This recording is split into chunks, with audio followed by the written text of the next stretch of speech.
Hello ನನ್ನ ಕುಟುಂಬದವರೇ, ಹೇಗಿದ್ರೆಲ್ಲರೂ? ಇವತ್ತು ನಾವು ಮಾಡೋಣ ಸೂಪರ್ ಆದ ಒಂದು ರೋಲ್. ಖಂಡಿತವಾಗ್ಲೂ ಇದು ಇಷ್ಟ ಆಗುತ್ತೆ, ಯಾಕೆಂದರೆ ಇವಾಗಿನ ಮಕ್ಕಳಿಗೆ ಇಂಥದೇ ತಿಂಡಿ ತುಂಬ ಇಷ್ಟ. ಆದರೆ ನಾವಿದನ್ನು ಮನೆಯಲ್ಲಿ ಈಸಿಯಾಗಿ ಮಾಡ್ಬೋದು ಹಾಗೂ ತುಂಬ ತುಂಬ ತುಂಬ ಟೇಸ್ಟ್ ಆಗುತ್ತೆ ಹೊರಗಡೆ ನಾವು ತಿನ್ನೋದಕ್ಕಿಂತಲೂ.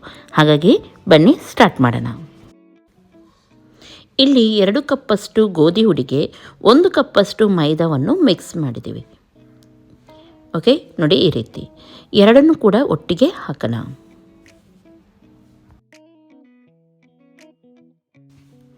ಇದಕ್ಕೆ ಇವಾಗ ರುಚಿಗೆ ತಕ್ಕಷ್ಟು ಉಪ್ಪನ್ನು ಸೇರಿಸೋಣ ಹಾಗೂ ಎಣ್ಣೆಯನ್ನು ಹಾಕಲಿಕ್ಕುಂಟು. ಒಂದು 2 ಟೇಬಲ್ ಸ್ಪೂನಷ್ಟು ಆಯಿಲನ್ನು ಹಾಕೋಣ ಹಾಗೂ ಸರಿಯಾಗಿ ಇದನ್ನು ಫಸ್ಟಿಗೆ ಮಿಕ್ಸ್ ಮಾಡೋಣ. ಮಿಕ್ಸ್ ಮಾಡಿ ಆದಮೇಲೆ ಸ್ವಲ್ಪನೇ ನೀರನ್ನು ಹಾಕಿ ಚಪಾತಿಗೆ ಹಿಟ್ಟೆಲ್ಲ ಯಾವ ರೀತಿ ಕಲಿಸ್ತೀವಿ ನೋಡಿ, ಸೇಮ್ ಅದೇ ರೀತಿ ನಾವಿದನ್ನು ಕಲಿಸ್ಲಿಕ್ಕೆ ಉಂಟು. ಓಕೆ, ಹಿಟ್ಟನ್ನು ಚೆನ್ನಾಗಿ ಕಲಸಿ ಒಂದು ಸೈಡಲ್ಲಿ ಇಟ್ಟು ಬಿಡೋಣ. ಅಷ್ಟು ತನಕ ಇದಕ್ಕೆ ಒಳಗಡೆ ಏನು ಮಸಾಲ ಬೇಕು ನೋಡಿ ಅದನ್ನು ಕೂಡ ನಾವು ರೆಡಿ ಮಾಡೋಣ. ಇಲ್ಲಿ ನಾವು ಅರ್ಧ kg ಬೋನ್ಲೆಸ್ ಚಿಕನ್ ತೊಗೊಂಡಿದ್ವಿ. ಚಿಕನ್ ಬದಲು ನೀವು ಪನ್ನೀರ್ ಕೂಡ ಇಲ್ಲಿ ಯೂಸ್ ಮಾಡ್ಬೋದು. ಇದನ್ನು ಕ್ಯೂಬ್ಸ್ ರೀತಿ ಸಣ್ಣದಾಗಿ ನಾವು ಕಟ್ ಮಾಡೋಣ ಫಸ್ಟಿಗೆ.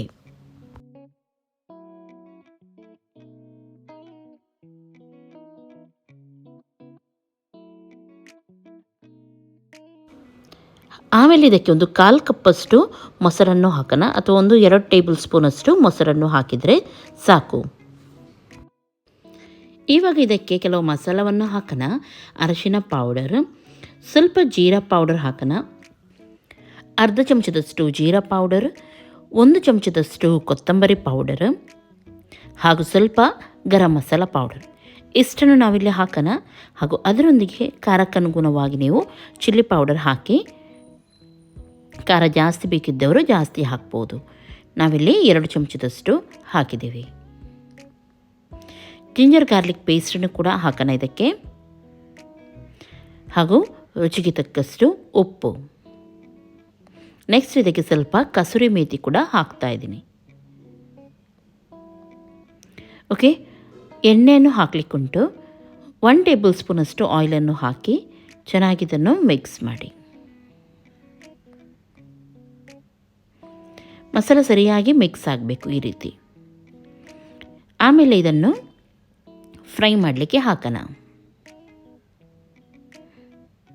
ಎಣ್ಣೆಯಲ್ಲಿ ಚೆನ್ನಾಗಿ ಇದನ್ನು ಫ್ರೈ ಮಾಡಿ.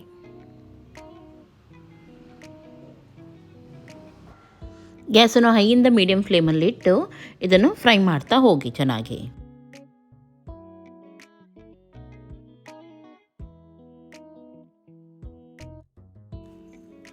ಓಕೆ, ನೋಡಿ ಈ ರೀತಿ ಚಿಕನ್ ಫ್ರೈ ಆದಮೇಲೆ ಇದನ್ನು ಸಪ್ರೇಟಾಗಿ ತೆಗೆಯೋಣ.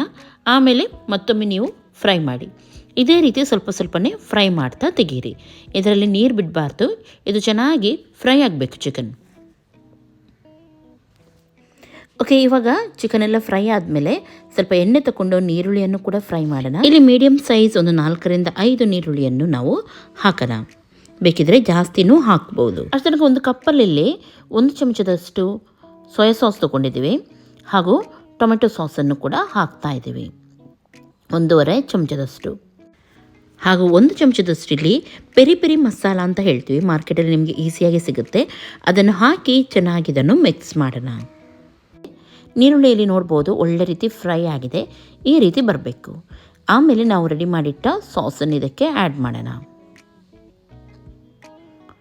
ಗ್ಯಾಸನ್ನು ಮೀಡಿಯಂ ಫ್ಲೇಮಲ್ಲಿ ಇಟ್ಟು ಚೆನ್ನಾಗಿ ಇದನ್ನು ಫ್ರೈ ಮಾಡಿ. ಇದು ಒಳ್ಳೆ ರೀತಿ ಫ್ರೈ ಆಗಿದೆ. ಇದಕ್ಕೆ ನಾವು ರೆಡಿ ಮಾಡಿಟ್ಟ ಚಿಕನನ್ನು ಕೂಡ ಆ್ಯಡ್ ಮಾಡೋಣ ಹಾಗೂ ಸರಿಯಾಗಿ ಇದನ್ನು ಮಿಕ್ಸ್ ಮಾಡಿ.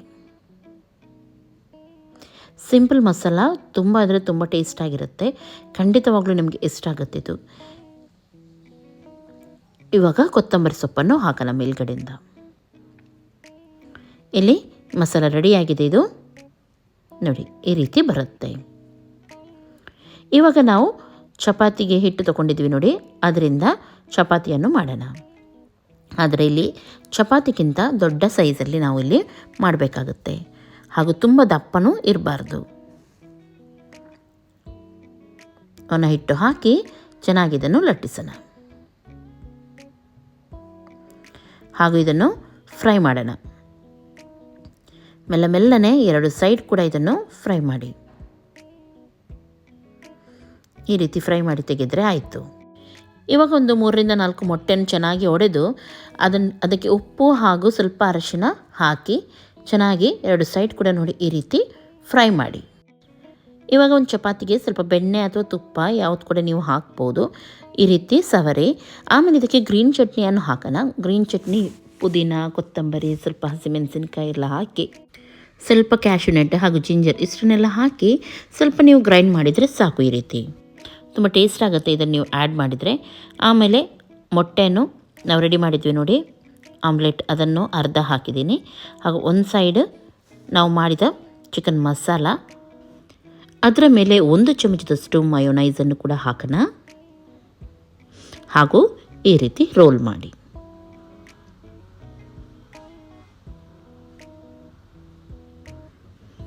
ಹಾಗೂ ಬಟರ್ ಪೇಪರಿಂದ ಕವರ್ ಮಾಡಿ ಅಥವಾ ಸಿಲ್ವರ್ ಫಾಯಿಲ್ ಕೂಡ ನೀವು ಹಾಕ್ಬೋದು. ನಿಮಗೆ ಯಾವುದು ಈಸಿ ಆಗುತ್ತೆ ಅದು, ಅಥವಾ ನಿಮ್ಮ ಹತ್ರ 2 ಕೂಡ ಇಲ್ಲದಿದ್ದರೆ ಹೀಗೇನೂ ಇದನ್ನು ರೋಲ್ ಮಾಡಿ ನೀವು ಇಡ್ಬೋದು.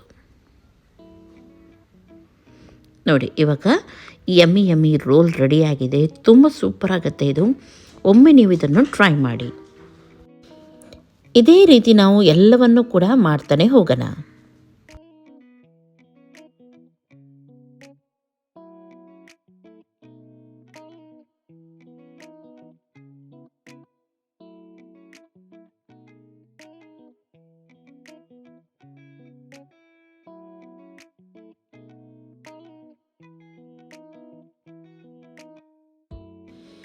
ಓಕೆ ನೋಡಿ ಇವಾಗ ರೋಲ್ ರೆಡಿ ಆಗಿದೆ. ನೀವು ಖಂಡಿತ ಇದನ್ನು ಟ್ರೈ ಮಾಡಿ. ಎಲ್ಲರಿಗೂ ಕೂಡ ಮನೆಯಲ್ಲಿ ಇಷ್ಟ ಆಗುತ್ತೆ. ತುಂಬ ಸಿಂಪಲ್ ಕೂಡ ಇದೆ. ಹಾಗಾಗಿ ಮನೆಯಲ್ಲೇ ನಿಮ್ಮ ಮಕ್ಕಳಿಗೆಲ್ಲ ಹೆಲ್ತಿಯಾಗಿ ನಿಮ್ಮ ಮನೆಯವರಿಗೆ ಎಲ್ಲರಿಗೂ ಇದನ್ನು ಮಾಡಿಕೊಡಿ. ಇವತ್ತಿನ ಈ ರೆಸಿಪಿ ನಿಮಗೆ ಖಂಡಿತ ಇಷ್ಟ ಆಗಿರ್ಬೋದು ಅಂತ ಎನಿಸ್ತೀನಿ. ಇವಾಗ ಕಟ್ ಮಾಡಿ ಕೂಡ ನೋಡಿ ಎಷ್ಟು ಚೆನ್ನಾಗಿ ಬಂದಿದೆ ಒಳಗಡೆ ಅಂತ ಹೇಳಿ. ಇಷ್ಟ ಆಯ್ತಂತಾದರೆ ಒಂದು ಲೈಕ್ ಮಾಡಿ. ನಿಜವಾಗ್ಲೂ ಹೇಳಬೇಕಂದ್ರೆ ಇದನ್ನು ನಮ್ಮ ಮಕ್ಕಳು ನಮಗೋಸ್ಕರ ಅವತ್ತು ಸರ್ಪ್ರೈಸ್ ಆಗಿ ಮಾಡಿದರು. ಹಾಗಾಗಿ ಇದನ್ನು ನಾನು ನಿಮ್ಮ ಜೊತೆ ಶೇರ್ ಮಾಡಿದ್ದೀನಿ. ತುಂಬ ಅಂದರೆ ತುಂಬ ನಮಗೆ ಇಷ್ಟ ಆಗಿತ್ತು ಎಲ್ಲರಿಗೂ ಕೂಡ. ಹಾಗಾಗಿ ನೀವೆಲ್ಲರೂ ಕೂಡ ಮಾಡಿ ತಿನ್ನಿ ಅಂತ ಹೇಳೋದು. ಲೈಕ್ ಆಯ್ತಂತ ಲೈಕ್ ಮಾಡಿ, ಶೇರ್ ಮಾಡಿ, ಸಬ್ಸ್ಕ್ರೈಬ್ ಮಾಡಿ.